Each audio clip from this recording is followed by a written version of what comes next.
विमुखता, बड़ी समस्या है, माता जवान और बेटे बूढ़े, मैं दुखी हूं। हम तीनों एक साथ रहते हैं, ज्ञान वैराग्य भक्ति, फिर ये विपरीतता क्यों? ऐसा होना चाहिए, पुत्र तरुण होना चाहिए, माता बूढ़ी होनी चाहिए। मैं तरुण हूं, मेरे पुत्र ज्ञान वैराग्य बूढ़े हैं। योग निधि आप इसका कारण बताइए। नारद जी ने कहा, साध्वी आपके बात करते करते मैंने ज्ञान दृष्टि से सब कुछ देख लिया, तुम्हें विषाद नहीं करना चाहिए। भगवान श्री हरि तुम्हारे अधीन है। प्रेम अधीन भगवान का नाम, प्रेमाधीन, भक्ताधीन मनः पूज्यो, भक्ति के अधीन है, तुम्हें विषाद शोभा नहीं देता। सूत जी कहते हैं, मुनिवर नारद जी ने एक क्षण में ही सब कारण जान लिया और नारद जी ने कहा, देवी सावधान होकर सुनो, ये दारुण कलयुग है। इसी से इस समय सदाचार, योग मार्ग, तपस्या, सब मार्ग, भगवत मार्ग जितने हैं प्रायः ये गुप्त लुप्त होते जा रहे हैं। कलिकाल का ऐसा प्रभाव बढ़ता चला जा रहा है। हे देवी, जना अघासुरायन्ते साठ्य दुष्कर्म कारिण, सबका मन दुष्टता में ज्यादा लगता है। दुष्कर्म करना, पापाचरण करना, जो मन बुद्धि है, ये ज्यादातर पाप कर्म के कभी नहीं अघाते हैं। जहां देखो जो सही मार्ग से चलेगा उसे दुख, म्लान, निंदा, उपहास।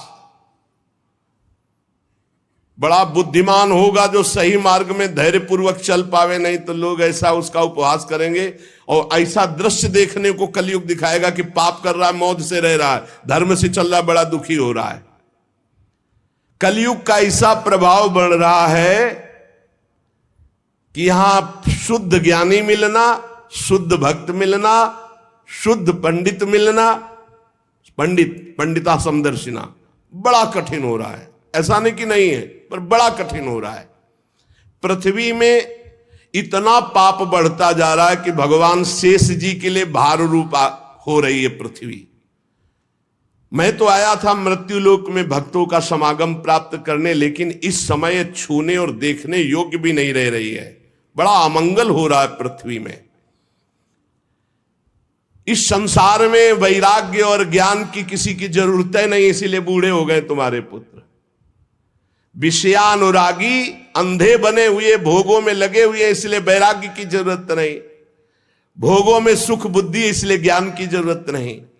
तुम इसलिए जवान यहां हो गए कि वृंदावन है, यहां संयोग से सदैव तुम जवान रहोगे।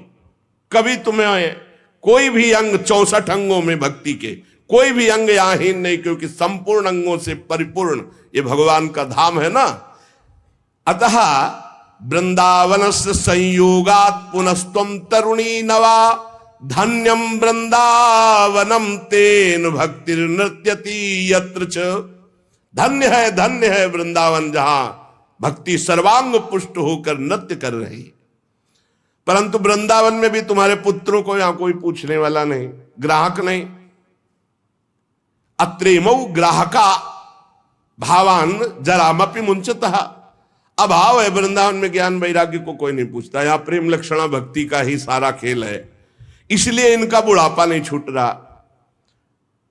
पर यहां आनंद से सो रहे, क्योंकि भगवान का धाम है, तो इनको भगवत स्पर्श जनित आनंद की प्राप्ति हो रही, इसलिए शांत सो रहे। भक्ति ने कहा कि सुना था कि राजा परीक्षित ने देखा था कलयुग को, फिर इस पापी को मार क्यों नहीं डाला, रहने क्यों दिया? इस पापी कलयुग के आते ही सबकी बुद्धि भ्रष्ट हो गई, सब वस्तुओं का सार न जाने कहां चला गया।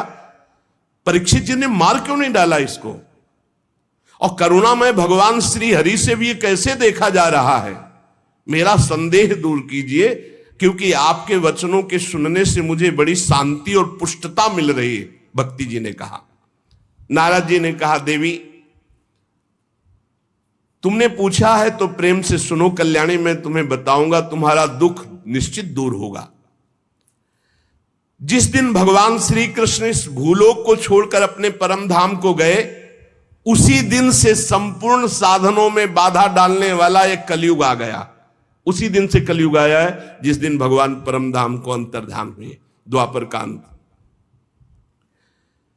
तुमने जो पूछा परीक्षित जी ने मारा क्यों नहीं इस कलयुग को, तो दिग्विजय के समय राजा परीक्षित की दृष्टि पड़ी, जो ही दृष्टि पड़ी कलयुग समझ गए मार डालेंगे, क्योंकि भगवत शक्ति से संपन्न है।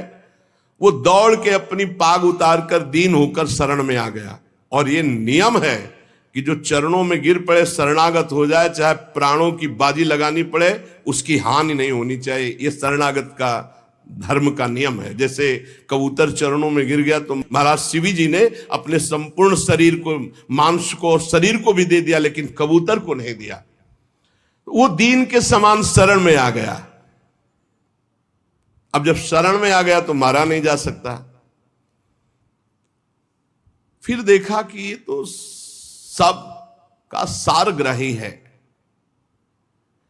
जो फल तपस्या, योग एवं समाधि से नहीं मिल सकता, वो कलयुग में हरिनाम से मिल सकता है। ए देखो, ये सार वस्तु कलयुग की पकड़ी महाराज परीक्षित जी ने।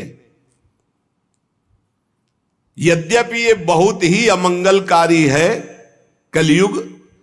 यत् फलम नास्ति तपसा न योगेन समाधिना तत्फलम लभते सम्यक कलौ केशव कीर्तनात्। बड़ी बड़ी समाधि से, बड़ी बड़ी तपस्या से, साधना से, योग से जो फल नहीं मिलता कलयुग में, नाम जप और नाम कीर्तन से। कलयुग केवल नाम आधारा, सुमिर सुमिर नर उतरई पारा।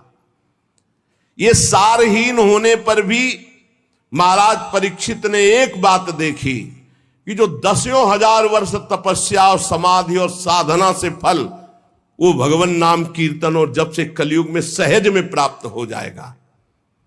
इसलिए इसको नहीं मारा। पहले तो शरणागत हो गया, और दूसरी बात इसमें बड़ी जोर की एक बात देखी कि जो 10,000 वर्ष समाधि, तपस्या, योग, यज्ञ आदि से, वो यहां सहज में नाम जप से, नाम कीर्तन से प्राप्त हो जाएगा। कुकर्म में सबकी प्रवृत्ति फैलाना ये कलयुग का कार्य है। और पृथ्वी जब देखा पाप हो रहा है तो सब सार वस्तु अंतर ध्यान करने लगी। अब इसमें स्पष्ट लिखा है, विप्रैर्भागवती वार्ता गेहे गेहे जने जने कारिता कण लोभेन कथा सारस्ततो गतः।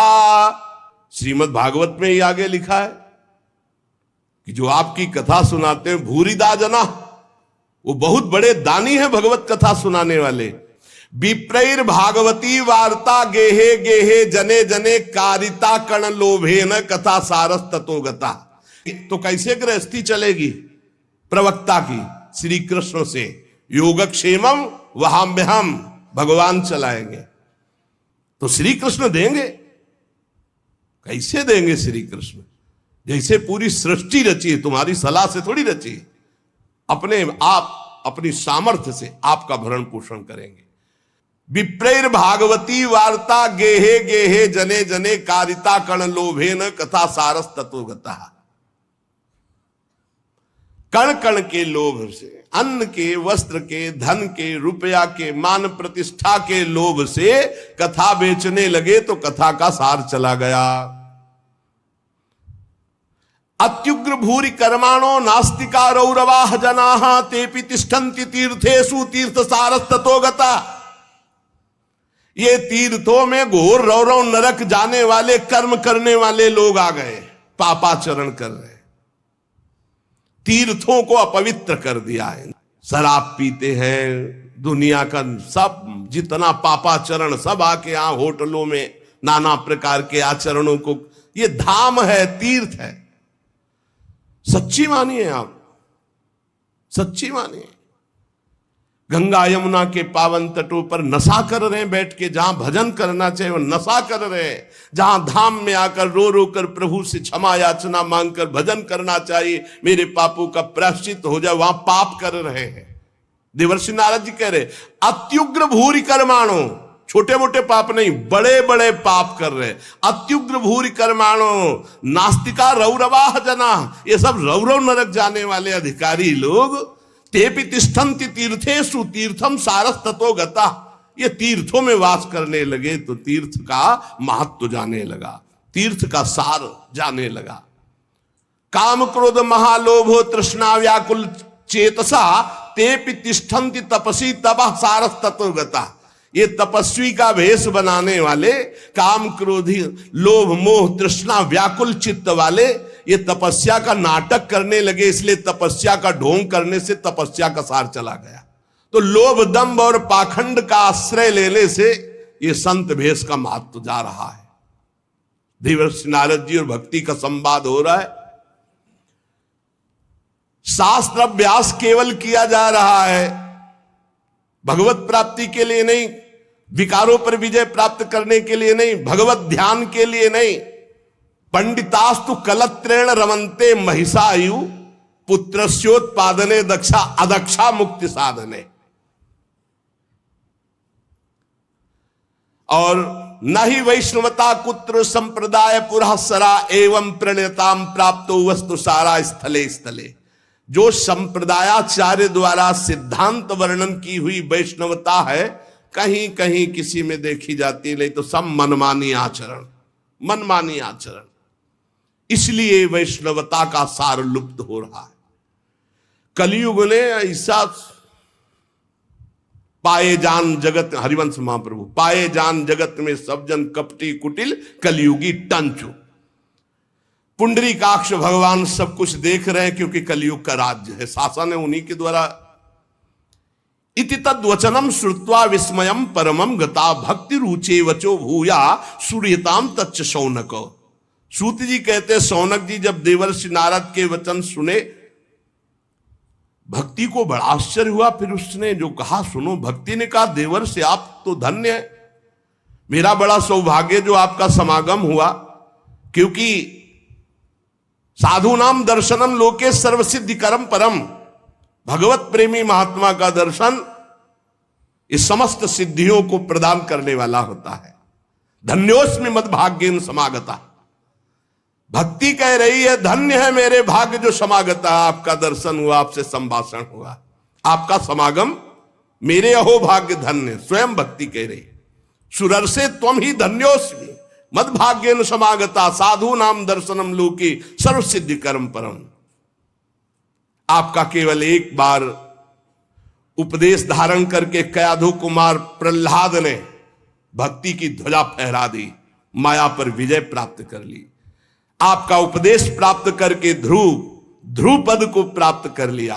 आप सर्व मंगल में साक्षात श्री ब्रह्मा जी के पुत्र हैं। हे देवर्षि नारद जी, मैं आपको नमस्कार करती हूं।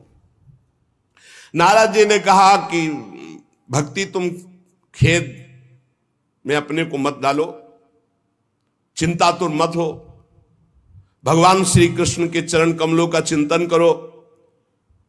भगवान की कृपा से सारे दुखों का नाश हो जाता है। दुख नाश का उपाय क्या?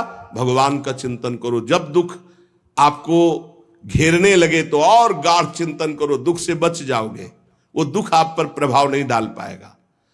जिन्होंने कौरवों के अत्याचार से द्रौपदी की रक्षा की, गोप सुंदरियों को स्नात किया, वो श्री कृष्ण कहीं चले थोड़ी गए हैं। फिर तुम तो भक्ति हो, श्री कृष्ण को प्राणों से भी अधिक प्यारी हो, चाहे जैसा पापी पति नीच हो। अहो वत्सपतो गरियान यज्जिभ्यागे वर्तते नाम तुभ्यम। सतयुग त्रेता द्वापर इन तीन युगों में ज्ञान वैराग्य और मुक्ति के साधन थे, किंतु कलयुग में तो केवल भक्ति ही ब्रह्म सायुज्य प्राप्त करा सकती, दूसरा कोई साधन नहीं। जैसे अभी कलिया परसों में श्री तुलसीदास जी जो वर्णन कर रहे थे कि तीर्थ याग यज्ञ व्रत आदि, अब नहीं समय रह गया इनके द्वारा भगवत प्राप्ति। ये सोचकर ही परमानंद चिन्ह मूर्ति ज्ञान स्वरूप श्री हरि ने अपने सत स्वरूप से तुम्हें रचा है। तुम साक्षात श्री कृष्ण की परम प्रिय हो, परम सुंदरी हो। एक बार जब तुमने हाथ जोड़कर पूछा था कि मैं क्या करूं, तब भगवान ने यही आज्ञा थी कि मेरे भक्तों का पोषण करो। तुमने भगवान की आज्ञा स्वीकार की, तुम पर भगवान बहुत प्रसन्न है। तुम्हारी सेवा करने से मुक्ति को तुम्हारी दासी के रूप में दिया है। भक्ति की दासी क्या है? मुक्ति।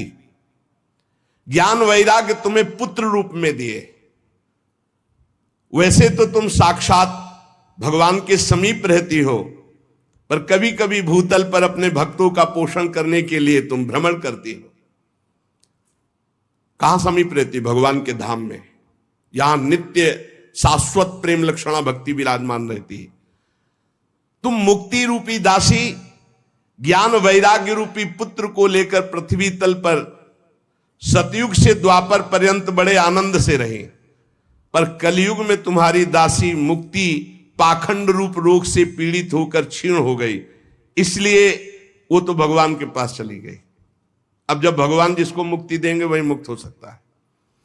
अब इस लोक में तुम्हारे पास बचे ज्ञान और वैराग्य, वो बूढ़े हो चुके हैं, ज्ञान वैराग्य काम नहीं कर रहा, पर वो तुम्हारे पास ही हैं। कलयुग के कारण तुम्हारे पुत्र उत्साहहीन वृद्ध हो गए हैं, पर चिंता मत करो, मैं संकल्प लेता हूं इनका नव जीवन, ज्ञान वैराग्य को मैं जागृत करूंगा। सुमुखी, कलयुग में बहुत बड़े दोष हैं, पर कलिना सदृशा कोपि युगो नास्ति वरानने तस्मिस्त्वाम स्थापिष्यामि गेहे गेहे जने जने। इसमें बड़ा भारी गुण है, भगवान के नाम कीर्तन से परम पद प्राप्त होता है। मैं घर घर में भक्ति का स्थापन करूंगा, तुम चिंता मत करो।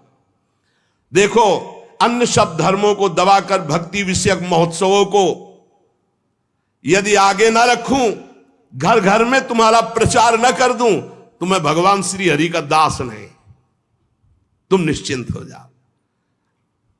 तदा ना हम हरेर दासो लोके त्वाम न प्रवर्ते। अगर भक्त ये कभी कह दे तो निश्चिंत हो जाना, तो वो करे न करे, उसका जो संबंध हुआ उससे हरि कर देंगे। अपनो परण विसार भगत को पूरो परण निभाऊं। अगर कभी भक्त उत्साह में आकर कह दे कि जा तुम्हारा परम कल्याण निश्चित है, नहीं तो मैं भगवान का दास नहीं, परम कल्याण निश्चित है, तुम बेपरवाह हो जाओ, कौन हो, कहां के हो, कैसे हो, इससे मतलब नहीं। अपनो परण विसार भगत को पूरो परण। देवर्षि नारद जी ने कहा तदा ना हम हरेर दासो लोके त्वाम न प्रवर्तते। मैं भगवान का दास नहीं कहलाऊंगा अगर घर घर में तुम्हारी स्थापना न कर दे। इस कलयुग में जो जीव तुमसे युक्त होंगे, वो चाहे जितने बड़े पापी हों, वो भगवान श्री कृष्ण के अभय धाम को प्राप्त होंगे। जिसके हृदय में प्रेम लक्षणा भक्ति निवास करती है, उस पुरुष को यमराज कभी स्वप्न में भी नहीं देख सकते। जागृत की तो बात जाने दो, थोड़ी भी भक्ति जिसके हृदय में है, यमराज कभी नहीं देख सकते। देवर्षि नारद जी, जिनके हृदय में हे भक्ति महारानी आपका थोड़ा भी आदर है, उसे कभी प्रेत नहीं छू सकता। पक्की बात, ये विश्वास करो, ध्यान पूर्वक सुनो। एसाम चित्ते वासुदेव भक्ति, थोड़ी भी जो सर्वदा प्रेम रूपिणी, नाते पश्यंत कीनासम स्वप्ने अमलमूर्ते, जो यमराज है वो स्वप्न में भी उसे नहीं देख सकते। जिसके हृदय में भगवान श्री हरि की भक्ति है, वसेत भक्ति, वासुदेव भक्ति। और बड़ी हिम्मत से ये बात पकड़ लो कि तुम्हें कभी कोई प्रेत छू नहीं सकता। न प्रेतो न पिशाचो वा राक्षसो वासुरोपि वा भक्तियुक्त मनस्का नाम स्पर्शेन न प्रभुर भवेत। स्पर्श नहीं कर सकता है, पक्की बात है। ये हमने देखा है, आगे पीछे चलते देखा है, थोड़ा भय प्रदान करते देखा है, लेकिन छुआ नहीं आज तक। गंगा के किनारे स्मशान में पूरी रात, अब क्या पता कि आगे क्या है, पर कभी शरीर को कोई चोट पहुंचाई हो या स्पर्श किया हो, आज तक कभी हिम्मत नहीं पड़ी। अपना कल्याण करने के लिए भक्तों का दर्शन, भक्तों से संभाषण हो, लेकिन अमंगल नहीं कर सकते। बैठा लो, गले में कंठी बंधी है, भगवान का नाम चल जपते हो, कभी कोई प्रेत तुम्हें छू नहीं सकता। डरना मत। प्रेत योनि होती है, ऐसा नहीं कि नहीं होती, 84 लाख योनियों में है। इसी में प्रसंग में आएगा आगे चल करके। ना प्रेतो ना पिशाचो वा राक्षसो वा असुरोपि वा, ना कोई राक्षस, ना कोई असुर, ना कोई पिशाच, ना कोई प्रेत। जिसके हृदय में भगवान की भक्ति है, गले में कंठी है, नाम जप, ये कभी स्पर्श नहीं कर सकते। जिनके हृदय में भक्ति महारानी का थोड़ा भी निवास है, प्रेत पिशाच राक्षस दैत्य स्पर्श भी नहीं कर सकता। भगवान तपस्या वेदाध्ययन ज्ञान और कर्म आदि के साधन से वश में नहीं किए जा सकते, वो केवल भक्ति से ही वशीभूत होते। इसमें गोपीजन प्रमाण है। ना तपोभिर न वेदैश्च न ज्ञाने नापि कर्मणा हरिर ही साध्यते भक्त्या प्रमाणम तत्र गोपिका। ये जो भगवत चर्चा, धाम आना, सत्संग सुनना, नाम जप करना, भगवान की भक्ति में बोले नृणाम जन्म सहस्त्रेण भक्तो प्रीतिर ही जायते कलौ भक्तिर भक्त्या कृष्ण पुरा स्थिता। जब हजारों जन्मों के तपस्या और पुण्य एकत्रित होते हैं तब भगवान के नाम रूप लीला धाम में भक्ति होती है।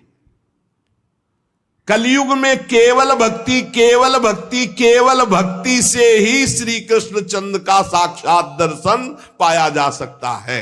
केवल भक्ति से भगवत धाम की प्राप्ति। जो लोग भक्ति की अवहेलना करते हैं, भक्ति द्रोह करा ये च ते सीदंत जगत रे दुर्वासा दुखमापन्ना पुरा भक्ति विनिंद कहा। जो लोग भक्ति से द्रोह करते हैं, भक्त से द्रोह करते, वो चाहे दुर्वासा जैसे तपस्वी क्यों न, तीनों लोक में भारी दुख ही दुख पाएंगे। बस बस अलम व्रतैरलम तीर्थैरलम योगैरलम मकई अलम ज्ञान कथालापैर भक्ति रे कैव मुक्तिदा। बस बस बस व्रत से, तीर्थ से, योग से, यज्ञ से, ज्ञान चर्चा से अब भगवत प्राप्ति नहीं। कलिकाल है, एकमात्र भक्ति से ही परम मोक्ष, परम पद जो चाहोगे वो प्राप्त हो जाएगा। सूत जी कहते हैं इस प्रकार नारद जी के श्रीमुख से जब भक्ति का महात्म, भक्ति महारानी और पुष्ट हो गई। अहो नारद धन्योषि प्रीतिस्ते मयि निश्चला ना कदाचित विमुंचामी चित्ते स्थास्यामी सर्वदा। नारद जी आप धन्य हैं, आपकी मुझ में निश्चल प्रीति है, मैं सदा आपके हृदय में वास करती हूं, मैं कभी आपको छोड़कर एक क्षण भी नहीं जा सकती। साधु आप बड़े कृपालु हैं, आपने अपने क्षण भर की वार्ता से मेरे सारे दुख दूर किए, पर मेरे पुत्रों में चेतना नहीं आई, अभी तो वृद्ध ही है। आप कृपा करो मेरे पुत्र में भी चेतना आ जाए ज्ञान वैराग्य में। भक्ति के वचन सुनकर नारद जी को बड़ी करुणा आई और उन्होंने हाथ से ऐसे पकड़कर जगाने लगे कि भाई ज्ञान उठो, वैराग्य उठो। बहुत जोर लगाया लेकिन नहीं उठे। तब वेदांत सुनाया, वेदांत घोष, फिर गीता पाठ सुनाया, फिर वो कुछ जमाई लेते हुए ओढ़ा ऐसे, लेकिन जगे नहीं, न गीता पाठ से न वेदांत घोष से। नारद जी ने देखा कि जमाई ले रहे, थोड़ा नेत्र उघा रहे, बस फिर वैसे ही सो गए। उन्होंने सोचा क्या किया जाए, वेदांत से नहीं जग रहे, गीता से नहीं जग रहे, ज्ञान वैराग्य। बड़े दुर्बल, केश सफेद, अस्थि मात्र हुए रहे शरीरा, मतलब एकदम निस्तेज। नारद जी ने सोचा मुझे क्या करना चाहिए, कैसे इनकी वृद्धावस्था जाए, कैसे ये जगे ज्ञान वैराग्य। भगवान का स्मरण करने लगे, हे भगवान मुझे उपाय बताओ ज्ञान वैराग्य को जगाने का। उसी समय आकाशवाणी हुई, हे नारद जी खेद मत करो, तुम्हारा उद्योग निसंदेह सफल होगा। देवर्षि तुम इनके लिए एक महान सत्कर्म करो, और वह सत्कर्म क्या है तुम्हें संत शिरोमणि बताएंगे। आकाशवाणी बस इतना बोली, तुम धन्य हो, तुम इनके लिए सत्कर्म करो, तुम्हारा उद्योग सफल होगा, और वो सत्कर्म कोई संत महापुरुष बताएंगे। आकाशवाणी साफ साफ सुनाई दी थी। नारद जी को बड़ा विस्मय हुआ, वो कहने लगे कि आकाशवाणी भी हुई और कुछ आशय भी नहीं समझा, कहा संत शिरोमणि कहेंगे, वो कहां है संत शिरोमणि, हम किसको खोजें। आकाशवाणी ने भी बात गुप्त ही कही, वो कौन सा साधन है, वो कौन से संत शिरोमणि है जो मुझे बताएंगे, वे संत कहां मिलेंगे। अब आकाशवाणी ने जो कहा मुझे करना चाहिए, खोज करना चाहिए संत शिरोमणियों की। शौनक जी तब ज्ञान वैराग्य दोनों को वहीं छोड़कर नारद मुनि वहां से चले और प्रत्येक तीर्थों में जा जाकर संतों से पूछते, उनकी बात संत जन सुनते। उन्होंने बताया कि असाध्य है रोग। जब आप जैसे महापुरुष गीता सुना रहे हो, वेदांत सुना रहे हो, ज्ञान वैराग्य नहीं जग रहे, तो असाध्य ही है।